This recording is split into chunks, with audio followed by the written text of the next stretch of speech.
Assalamualaikum. Today we will talk about the intermolecular forces. So, what are intermolecular forces? There are three types of intermolecular forces that exist between molecules.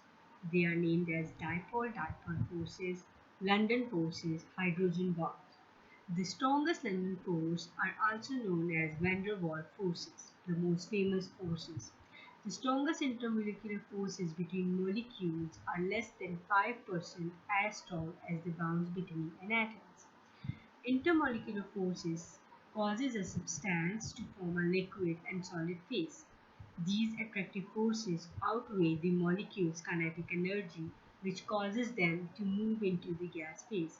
In the gas phase, the molecules are too far apart for the intermolecular forces to have much effect.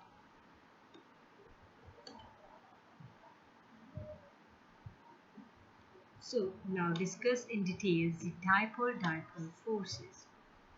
Molecules have an uneven distribution of charge. When the electronegativities of some of the atoms in the molecules are different, or the molecules is unsymmetrical.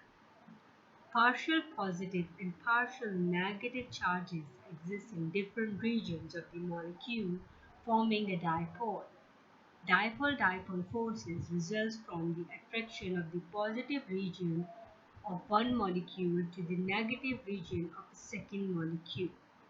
In the liquid, the dipole-dipole attraction between molecules becomes stronger and weaker as the molecules move towards and away from one another. Solid structures are more rigid and those changes are smaller.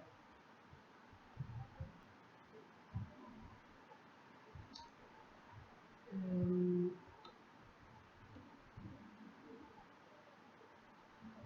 so, London forces. Molecules of chlorine and bromide do not have dipoles, but the intermolecular forces are strong enough to cause liquid and solid phase to exist. These are called London forces. They occur because at any given time, the electrons in an atom or a molecule are unevenly distributed.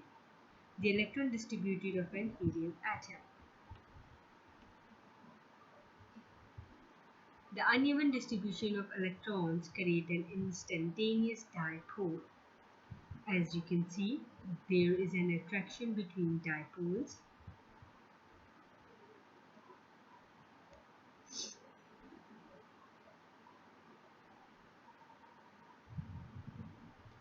Every atom and molecule experience London forces. The strength of these forces increases as the atomic or molecular weight increases. Large molecules have more electrons and there are large and more frequent dipoles formed throughout the molecule. As you can see in the example, the electron distribution in a butane molecule. The boiling points of similar compounds increases as their molecular weight increases. So, an increase in the London forces and a decrease in the molecule's kinetic energy. Both of these factors increases the energy and thus the temperature needed to move the molecules from the liquid to the gas phase. So, hydrogen bonding, London and dipole-dipole forces are the main intermolecular forces for most molecules, but they do not explain the boiling point trend from group 7 hydrides. If London and dipole-dipole forces were the only intermolecular forces, the boiling points of the hydrides would increase with their molecular weights. This is what we observe from hydrides of sulfur, selenium, and tellurium. As you can see, the molecular weights of sulfur, selenium, and tellurium increasing. However, the boiling point of water does not follow this trend. There must be another force. The same trend is observed for the hydrides of group 5 and 7A. The additional forces experience 8A. The additional forces experienced in water, ammonium, and hydrogen fluoride is called hydrogen bonding.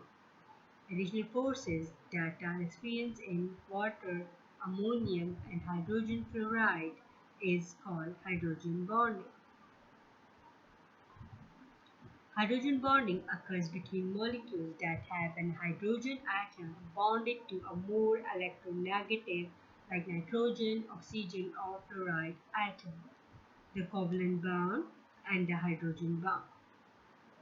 X is equals to nitrogen, oxygen, or fluoride, while Y is equals to nitrogen, oxygen, or fluoride. Hydrogen bonds 10 to 40 kg per molecule are stronger than the London and dipole-dipole forces that are zero point 0.1 to 10 kg per molecule, but weaker than the covalent bonds that are 100 to 1000 kg per molecule. Hydrogen bonding plays an important role in biological molecules. For example, the two molecules that make up the double helix of a DNA are held together by the hydrogen bond.